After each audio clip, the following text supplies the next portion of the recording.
Hey, welcome back to Millennial Thermom. Today I'm really excited for y'all to talk to Gabby. We're going to be talking about mindfulness everyday life as a new parent. So, welcome, Gabby. Thank you for being here. If you could introduce yourself and then we can just jump in. Thank you. Thank you for having me. So, my name is Gabby Cass. I'm a licensed professional clinical counselor and I have my own practice. It's called Imagine Therapy California. I feel really passionate about working with people who are in the perinatal period. So, people who are trying to get pregnant, are pregnant now, even endured a pregnancy loss, and all the way through postpartum and parenting. Yeah, I feel like that season, I never would have realized how unique it is. I feel like until I went through it and I started talking to other people and was like, oh, I'm not the only one, kind of, because it's not necessarily like it's I don't know, like obvious maybe. And I think that's why sometimes it's hard for new parents to explain what they're going through because it's hard to explain this huge transition, right? Like this maturescence, this putrescence is becoming a parent. So now I just like love talking to people who like are focused in that area too, because that's kind of where I got led to. And that mindfulness piece, which oh my goodness, that is a whole muscle. So can you just like explain a little bit what it is and then like your suggestions? Totally. So mindfulness is a coping skill that is basically staying in the present moment. So a lot of the times our brain can wander to the past or wander to the future. It can look like worries, anxiety. In the postpartum period, it can look like overwhelm, mom guilt. And so mindfulness is something that we can really use, like I said, to stay in the present. Mhm. And I think it's very important when we're talking about the postpartum period for it to be something realistic that you can use um, throughout the day, even while you're like holding the baby or doing those other things that you're doing just to take care of your baby or yourself. Because new parents and parents are busy. Mhm. So I'm a big proponent of finding a way to embed mindfulness throughout the day. Mhm. Mhm. That's right. And I actually want to share two ways to do that that can Mhm. apply to the postpartum period. And actually, it's this book called Breathe Like a Bear. Mhm. This is my first one. And the reason it's called Breathe Like a Bear is because um, bears in the winter, they hibernate. And when they're hibernating, they breathe slowly and deeply. And so this is a collection of mindfulness activities that's basically you can do with kids, babies through older kids, and just teaching them how to breathe deeply and be mindful. So I love this book specifically because, for example, if you are a new parent and you're trying to read to your kid while you're doing the Breathe Like a Bear activity with Mhm. them, guess what? You're getting the Mhm. benefits too, because when it Mhm. says, imagine you're a bear, hibernating, breathe in, and, you as the parent will do it too. Mhm. Mhm. So I love that. Yeah, That that's super cool. And there's like such a reparenting like piece to it too, because like you're breathing, you're showing yourself to how to take those deep breaths, and I think the cycle, like generational wealth too. Like we're teaching our kids how to cope with stress in ways that like are healthy for them, which that is wealth. Definitely. I think they learn the skill. And then I think it's really powerful that they are in a space that's what we call co-regulated, where you as the adult are regulated and you're calm, and hopefully they get calm too. For example, if you're like reading to them right before bed, then you're both calm, and then maybe it's easier to put baby to sleep, or you're just like more zen before Yeah, baby yeah. goes down. Yeah, winding down. I love that co-regulation piece because I think it's even a bigger proof or evidence why it's important for parents to take care of themselves too, because it's like I think of it as like letting others borrow our calm or share in our calm, right? And if we have no calm, like it's gonna be hard to share something we don't have. Not saying that we don't end up mustering and figuring it out, but it's so much easier when it's like, okay, I'm gonna focus on like when my toddler does the toddler twist in the changing table, right? I'm like, all right, take a deep breath, slow down, because me trying to me getting more aggravated isn't gonna help the situation. Yeah. So I'm like, all right, girl, we got this. And then I can think more clearly, right? Like, oh, snaps, here's Mm. some toys. Do you want this or this? So it's better for the whole family, I think, when at least one person is doing that and then like spreading it out. So I appreciate that. Definitely. I think that's also another good example of realistically doing it, right? Mindfulness in the postpartum period and beyond, right? Is just slowing down and maybe even connecting to your breath while um, your toddler or kid may be doing something that's challenging or something that's um, another one that I hear is very like overstimulated moms, like if your baby's crying very loud, Mhm. that could be a time to use mindfulness as well.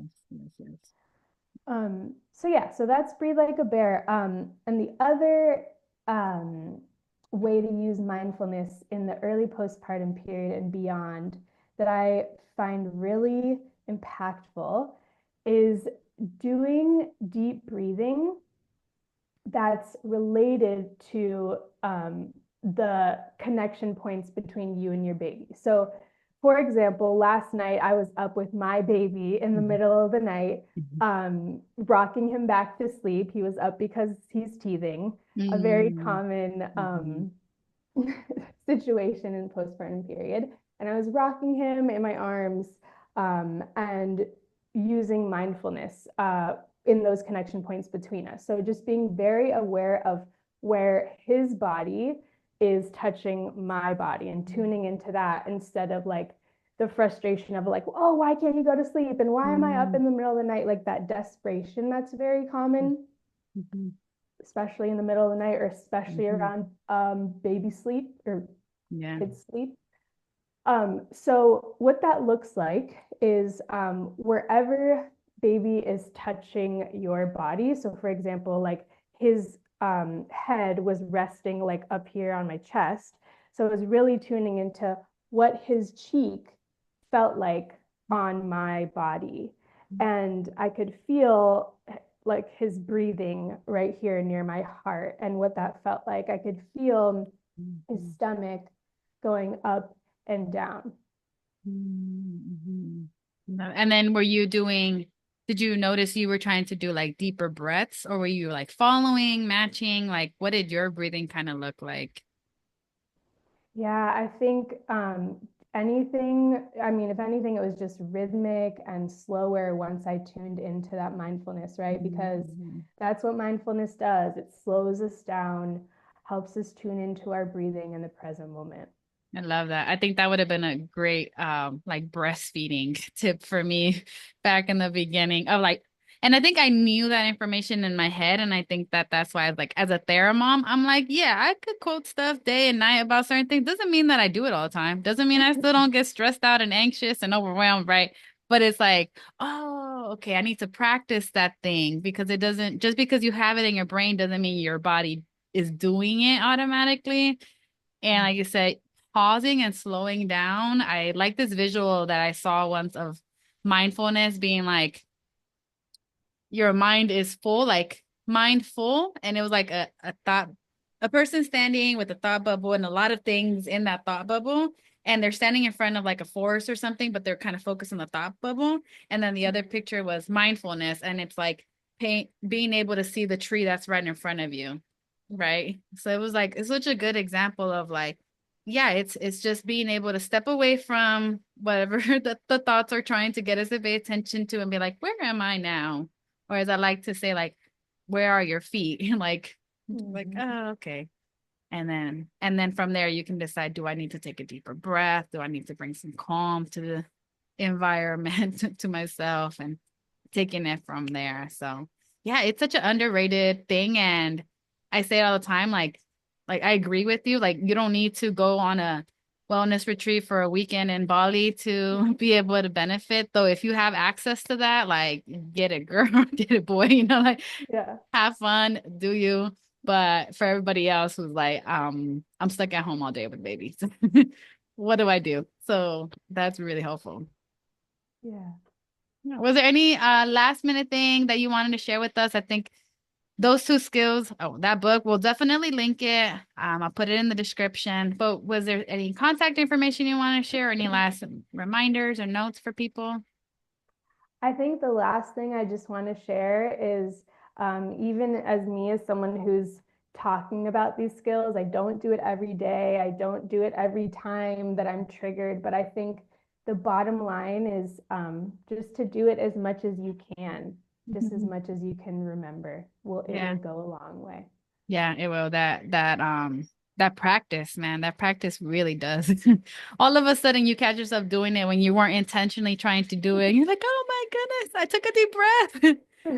Like that's been mine. I used to be the shallowest breather in the world. Like breathing deeply was like, I don't know how to do this because it was so awkward and uncomfortable. And now I get to the point where it's kind of funny, but I will do that deep breath whenever my husband triggers me or says something that I don't enjoy. I'm like, I was like, I'm saving the family right now. Because they're like, dang, that's a deep breath. I'm like, I'm doing this for us. It's muscle But memory. it's muscle memory, yeah. And now it'll randomly start happening. I'm like, oops, I got triggered, but I was able to get back to calm and not run away with my thoughts, right? Which Yeah. usually doesn't help. But I appreciate you coming on here. I think I've been using the word ter Terra mom and like Terra comadre. I definitely feel like you're both for me. And yeah, I think that the importance I mentioned before we started recording of surrounding ourselves with people who like give us these reminders and like even by the way that they're just like trying to live their life and like take care of themselves and like how they're pouring out into others. I'm like, Mm. that's what we need right now. Just a little more loving because it's mess. Yeah. Community is so important. Yeah. So I hope that you'll all try that and that you check out that book. I definitely am gonna go check it out. But make sure to follow and subscribe for more content and y'all take care. Bye. Thank you.